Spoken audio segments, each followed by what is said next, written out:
Hello, and welcome to our 20th episode of Chaos and Caffeine.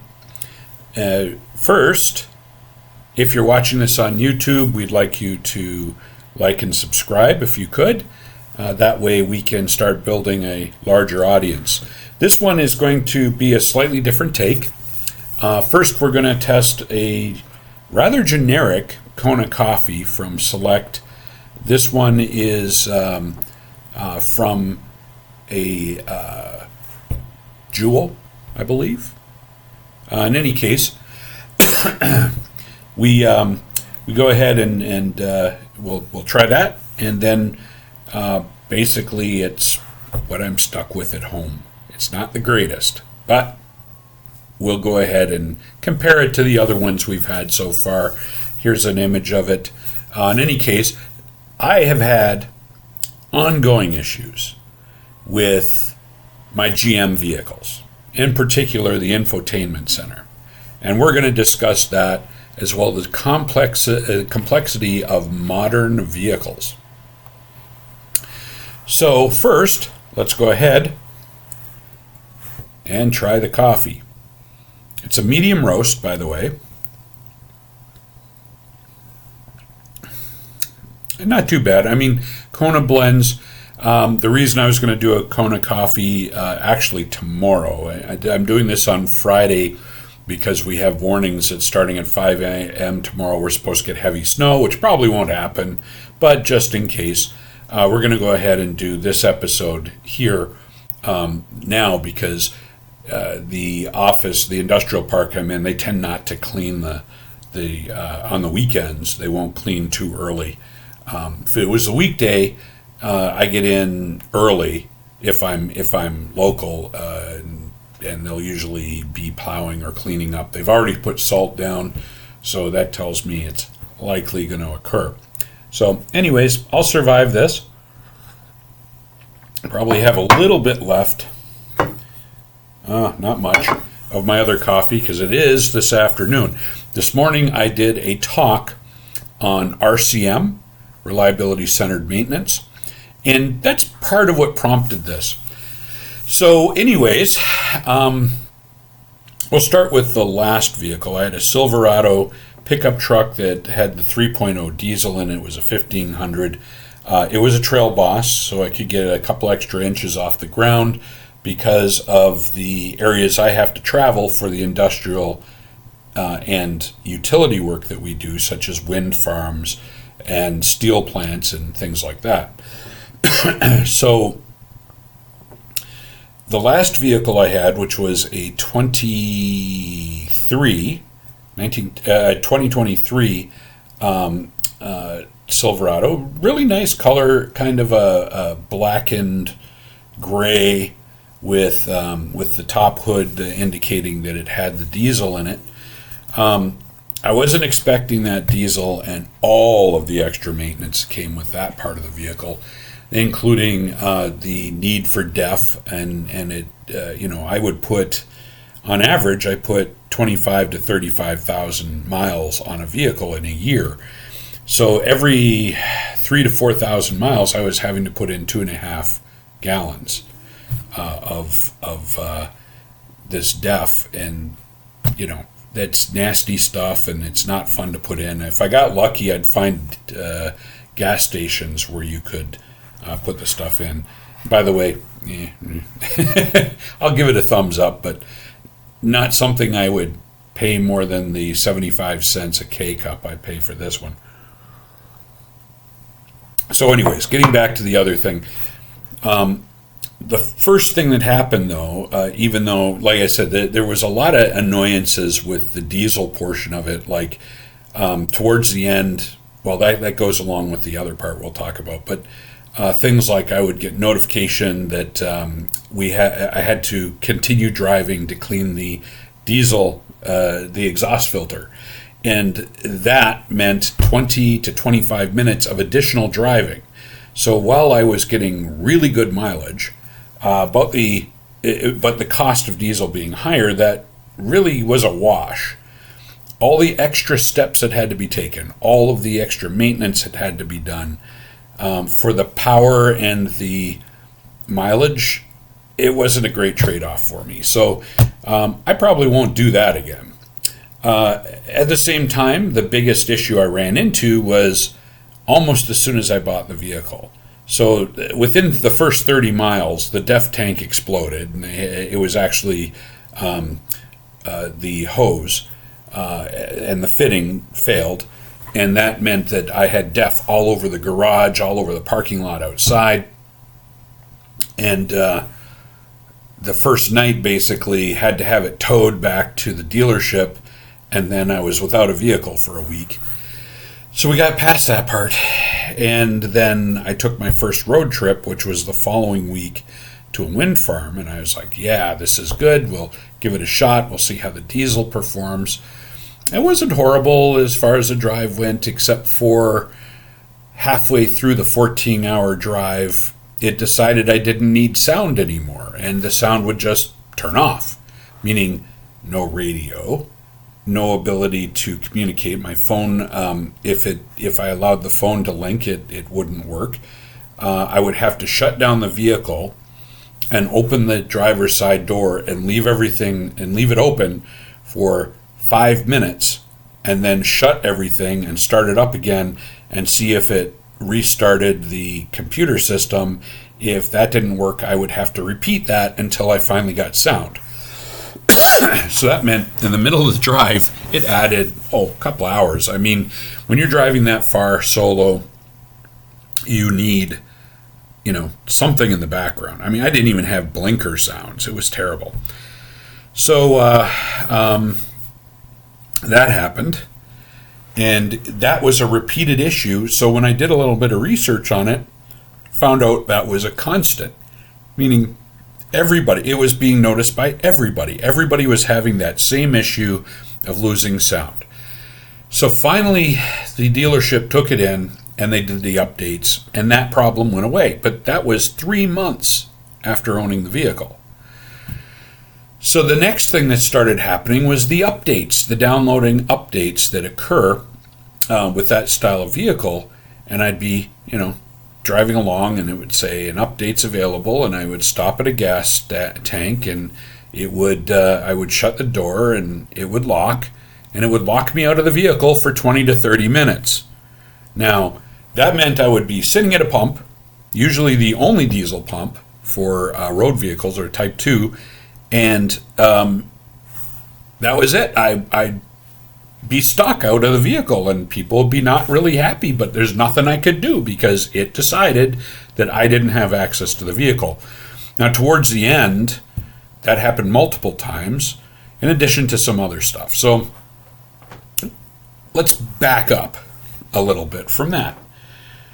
So I tend to stick with GM vehicles because I was involved starting in 2008, the end of 2007 into 2008, the development of the hybrid Tahoe, which was a very complex system. We were concerned about a lot of things because the more complex you make a system, the more reliability issues you're going to run into. The more complex a system, the harder it is to maintain, and the more difficult it is to keep a level of reliability. Plain and simple, that's a rule. I didn't write it. That's physics. Okay, so every component has a reliability level, and you basically take that reliability function and you multiply it by all the other components in parallel or in series, and there's your overall reliability. Well, let's go back to the first one I had, which was I traded in a Volt because I was trying the Volt out. I was involved in that. So I had the hybrid Tahoe, then I had the Volt, and then I had my first pickup truck. Now, when I took it in to trade in the Volt, because I started doing certain type of field work, the Volt was not going to be able to manage off-road. It was an off-road vehicle. It was basically one of the higher end, I think it was a Z71 or an LTZ. So it was an LTZ. It did have the skid plate and a bunch of other stuff. It was all custom made. Somebody had ordered this vehicle, fire engine red, beautiful truck. It had electronic systems in it, and I got it, and it was nice. It didn't have a lot of problems. The Volt didn't have a lot of problems with its electronics, and the hybrid Tahoe didn't either. I didn't even think about it. Now we're talking about 2008, then 2011, and then I believe I did the other vehicle in about 2015. Yeah, right around then, because I did that, and I did a van as well, which had no electronics in it. I had to have a radio installed, and a tow package. So in any case, so I had the red Z71, I'm sorry, LTZ, and occasionally I would have some kind of blip, like it wouldn't synchronize with my phone, or I lost my hands-free or something like that. But in general, turn off the vehicle, restart it, no problem. Now, the OnStar system and everything else worked great.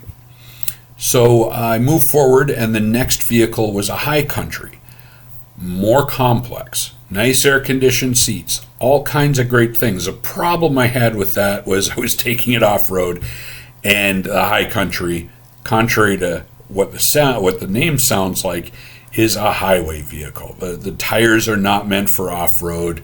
The underside does not have the skid plate. So when I took it off-road the first time, I took out hoses and other things occurred underneath the vehicle. Took out the tires twice. And so, but other than that, very nice vehicle. The electronic package had occasional problems.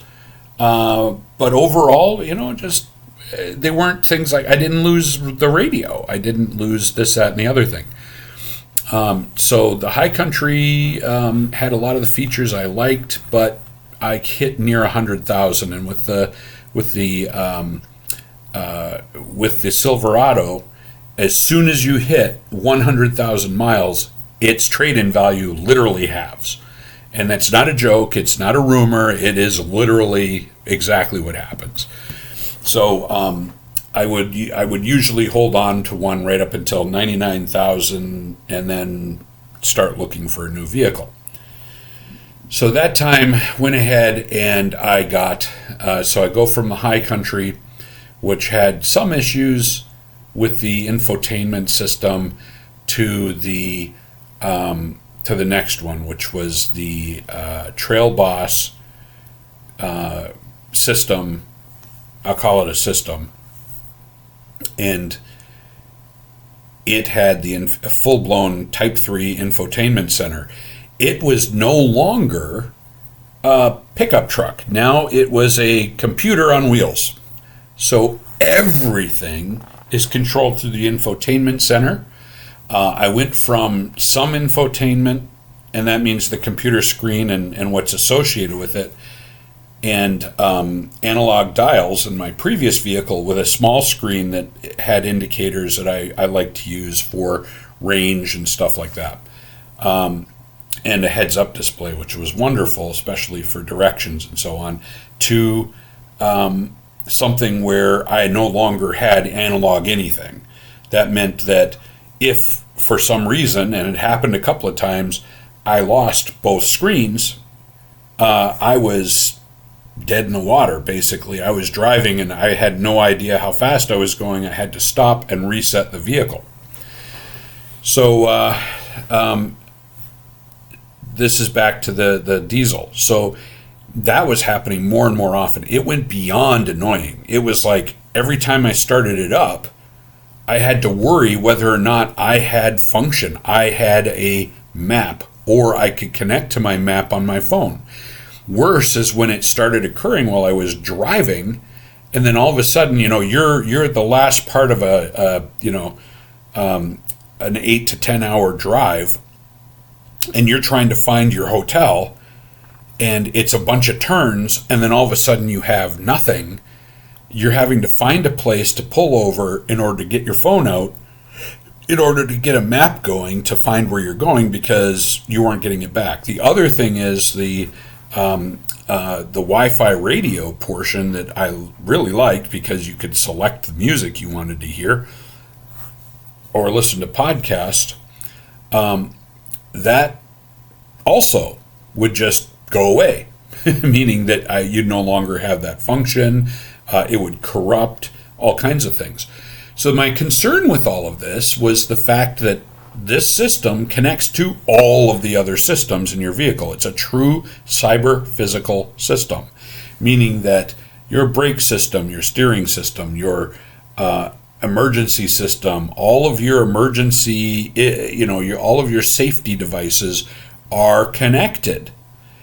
So they're not just connected, but they're connected from your radio.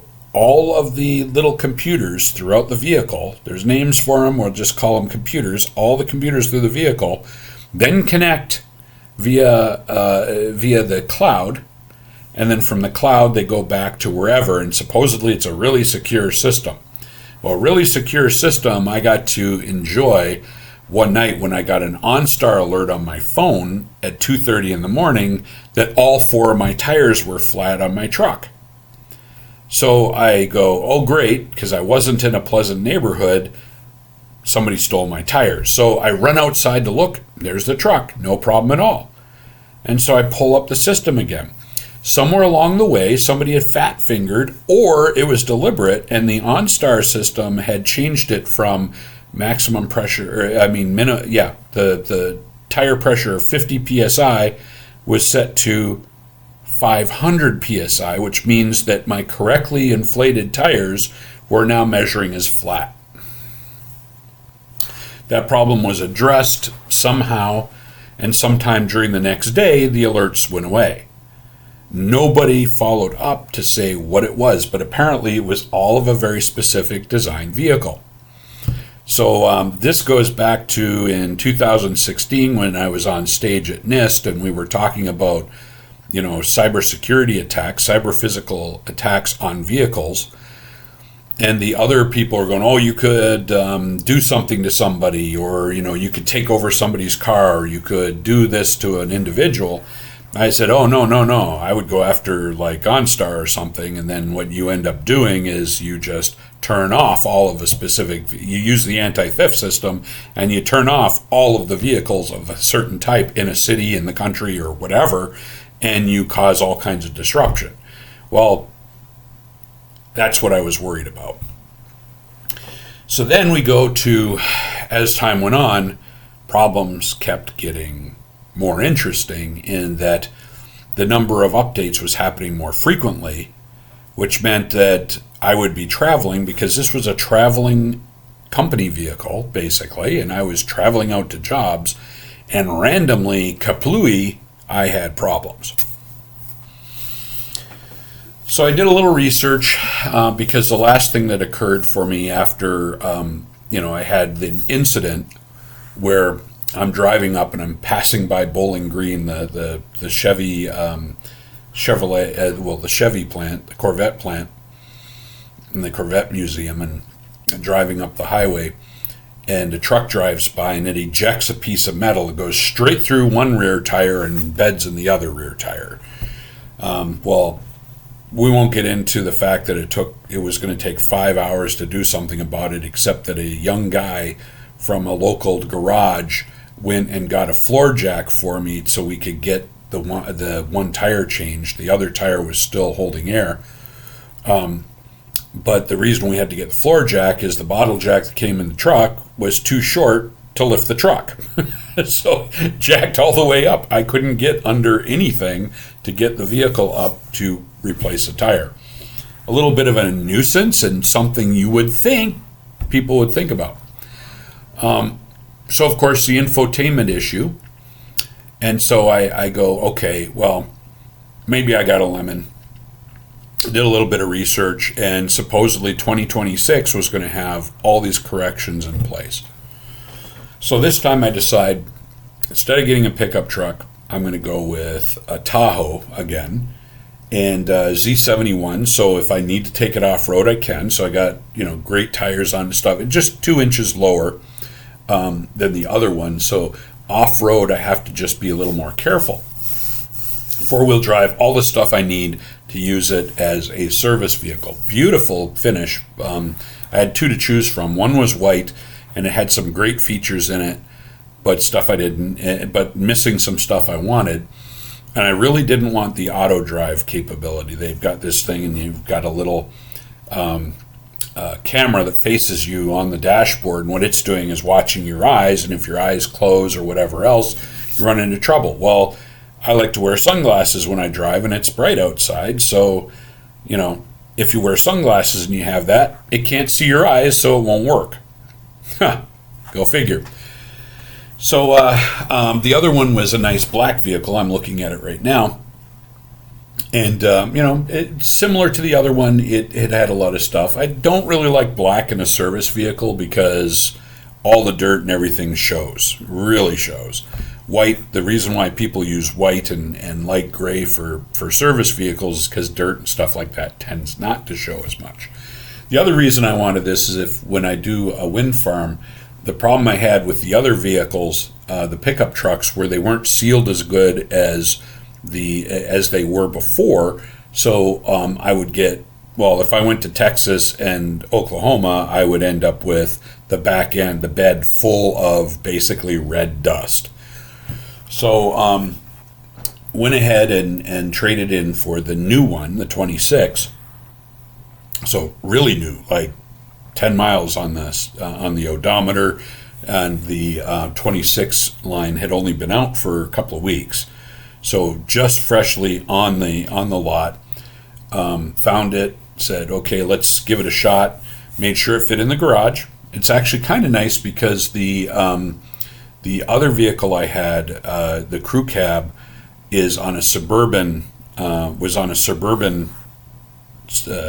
basically structure, and the plus it was a little wider and everything else. The Tahoe's a little more compact, a little shorter, which does run us into some issues, but a little bit shorter, so it fits places easier. It's far easier to park.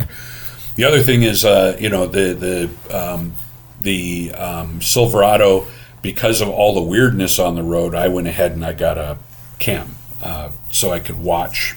So I had records of anything that might happen, because people were doing things like pulling in front of you and stopping, driving through lights, and all kinds of other craziness, especially the big truck drivers. I swear I've seen more truck versus small car than I've ever seen before. So one of the nice things about the new vehicle is it's got an internal camera, so they can, if somebody were to try to steal it, they would be able to see whoever was doing it. And then built-in cameras that look forward, back, and out to either side, both while you're driving. And that also allows you to put in basically a USB device, and you can record all four directions. I think it loops for 2 hours or something like that. Not the internal camera. The internal camera is meant for basically OnStar. I guess it's like a black box thing if there's an accident, or if you contact them. But in any case, they're all there. The other thing about the outside ones I learned was if somebody walks near the vehicle, they turn on long enough to get some video. So when I pulled up to a 7-Eleven to get a coffee and some other stuff, I walked back out and I went and I pulled up the cameras, and sure enough, while I was in, some people had walked past the vehicle and up came video. Time stamped in the works, all four sides. I think it was probably done, and this is what I was told at the dealership. It was done because when people were doing stuff to the Tesla vehicles, the cameras on that system would catch them doing it. So now I have that, so I don't have to have something extra on the window. Instead, I have a full record of what's going on while I'm traveling. So that means if some incident occurs, and I've had some near misses already where I would come up on a green light and somebody would just blow through the red going the other direction. Again, since 2020, it's just gotten worse and worse and worse. Or people that are driving, they're not paying attention to what they're doing. I've had a few where people were watching TV or whatever in their vehicles, big trucks in particular. Caught some video of some of that. But long story short, a lot of conveniences. So we end up driving to North Dakota and back. There was a group of us doing a project, and that was about almost 16 hours each way. Very comfortable ride. I got the premium suspension package, not the air package. Even the dealership warned me about that. While it would have jacked the vehicle up the extra 2 inches I would have needed to go on some of the off-road stuff, it's a combination of pneumatic and a magnetic suspension system. They have a lot of problems. Okay, so reliability issue 1. So, we do that, no problems. 3,500 miles on it by the time I'm done, no issues. And then all of a sudden the other day, I get in the vehicle, I start it up. Now, here's the problem I have with these electronic issues is there's no forewarning. Turn on the vehicle, and the screen was frozen.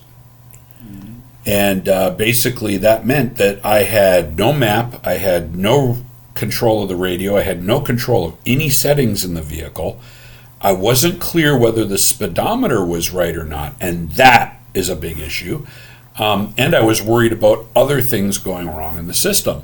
So I call up the dealership, make arrangements to stop in the next day because it wasn't freeing up. I went through and I did everything they tell you to do, except that the holding the button in on the dash for 30 seconds to have it reset doesn't work when all of the controls are frozen, because that's an electronic control. With this particular design, the buttons on the steering wheel also don't. There's no combination. Like on the other one, if I had to reset the HMI, I would basically hold in the up, down, or back button, I should say, and then there was a wheel, and I would press that down at the same time for 10 seconds, and then the vehicle would reset. So I did that. I did the first thing, and then I read through the instructions, and it says, okay, what you have to do is open basically the driver's side and passenger side doors and do this other thing, and it would reset. So I did that, and that didn't reset. The next step then after that was pull off the fuse cover and pull the fuses for the screen. Well, of course that didn't work. Really, we needed to go the next step. So off we go to the dealership. And I get there and I have appointments and everything else. Luckily, I didn't have to be in the field that day. I wouldn't have had a map. I couldn't connect to my phone. Everything that could go wrong was going wrong. And I didn't trust the information I was getting on the dashboard. Meaning, was I at the right speed? Did I have enough fuel? All that stuff that's really kind of important when you're driving. Luckily, that appears to have been correct, but right now my confidence in the vehicle is shot. So we go in, and I'm sitting there, and it gets up on lunchtime, and I have to be at a personal appointment in the afternoon, and basically the mechanic goes to lunch.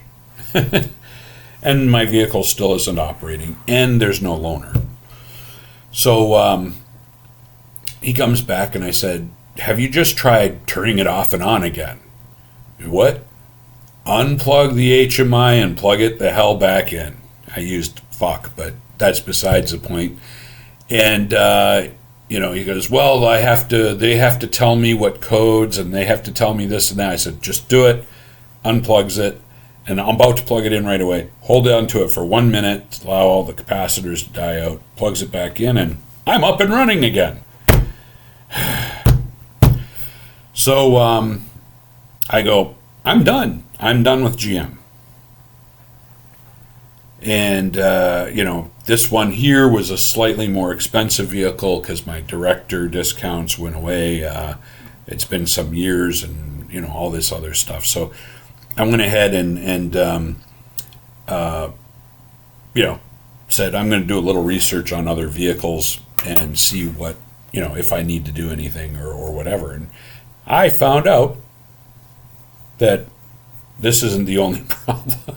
So the reliability of all these vehicles have, basically plummeted. The reason why, and this is a rule in reliability and statistics, is the more complex you make a system, the more likely you're going to have a failure. Worse is this is software. And it goes back to a discussion I had online once with somebody, an argument, I should say, on LinkedIn, on social media, where the person basically said software people should not be held responsible for their errors. Really? I'll tell you what, I have, as everybody else has, I'm sure, had some pretty wild crap happen to me because of AI systems, computer system glitches, programming glitches, you name it, constant updates. I had, some years back, because of an update, I think the computer, to give you an idea, it was Windows 8. I was standing in front of 200 people about to do a technical presentation, and that's when the Windows decided, without my saying okay, that it was going to eliminate my Windows 8 and move me to the Windows 10 without any decision on my part. So I'm standing in front of a group of people, and my computer goes updating. It's like, crap. I said, well, folks, hopefully this only takes a few minutes. Well, not only did it not take a few minutes, it bricked the computer, meaning it was shot. It was done. It was gone. Nothing I could do with it. So now we come, and now we're driving multi-ton pieces of steel with computer systems that are buggy as freaking hell. I literally don't know. It almost did this morning. I started up the vehicle this morning, and it looked like it was going to glitch on me, and then it didn't. Now, they say that a lot of these infotainment systems, why does it occur? Let's go take a look. Okay. The infotainment system, by the way, is now number one source of complaints in all vehicles, not just General Motors. So I'm going to have to do some research next time. I literally, this is dangerous. So according to recent surveys, infotainment leads all other categories in reported problems. Roughly half of top post-sale problems were infotainment touchscreen related, more than engine, drivetrain, and exterior combined.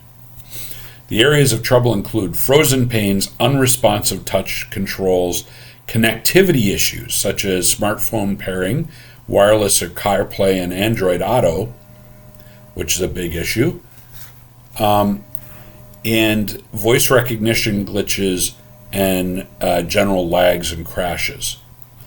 So more software means more potential for cascading failures. Modern cars with connected or digital cockpit architecture, such as this one, on dozens of embedded modules, including infotainment, telematics, camera systems, instrument cluster, driver assist modules, and other issues. And it depends on the model and manufacturer because they basically use different programmers, right? Because they communicate over shared networks, a bug or failure in one module will propagate or interfere with other functions, potentially affecting not just the convenience features, but safety or core functions. Okay, and then also noted in industry analysis, software-driven features are becoming a leading cause of recalls and dependability problems. It used to be mostly mechanical reliability, has now shifted to software. So just like when I talk about, AI systems and everything else, now that is another aspect of this. Drove me nuts in the last one. It luckily hasn't happened with this yet, but on the last one, whenever it would do an update, the AI, which was basically Android and Google, would decide what settings I wanted in my vehicle based upon all people that drive that kind of vehicle. Well, I'm not using my vehicle for, I don't believe in having a vehicle like this just to drive to and from work.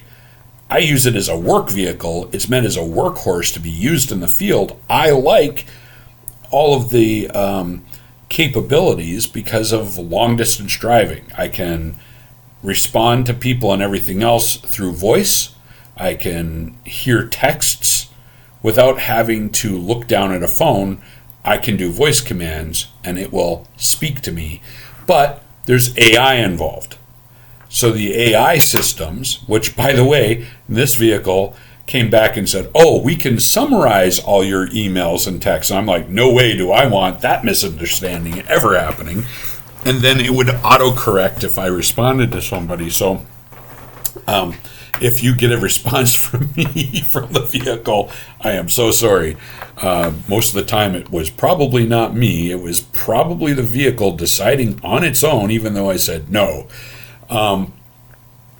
However, so this is a Z71. It's got all the stuff I like underneath it. I've probably put the dashboard up already.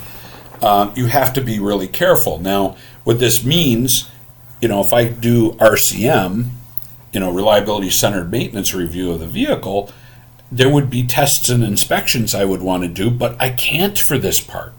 Everything is so embedded in the vehicle that if I couldn't just open the door to reset it, I would have to go there. The only thing I can do is try to keep the software updates up to date. Well, now the truck directly connects to my phone. So that means that all the controls and everything I can operate through my phone. So that means that I can go in there and check and see if there's updates. Well, that's one of the things I did check, and there were no updates. So right now, at having the vehicle for 6 weeks, I no longer trust it. And based upon what I'm reading of experiences of drivers in other vehicles, other manufacturers, I'd say the next thing I need to look for in a vehicle is going back to analog. It's just like all the, again, as I mentioned, just like AI systems where it lies to you. I'm worried about the speedometer lying to me or something else lying to me that's safety related at some point because it's a connected system. And on that note, what do you think about some of these vehicles now? Do you own one? And if you do, how is it affecting, how are all these new gadgets, new electronic gadgets affecting your experience with your vehicle? I haven't asked people to comment before. This time I am. And I will probably read out some of that, if I get any, next time. We're just still building a following, so the one or two people that have actually watched these, thank you very much. But looking forward to any comments. Again, whether you're seeing this on MotorDoc AI or you're seeing this on YouTube. Thank you very much. Have a safe day. Be careful out there. And if you see my vehicle, stay away.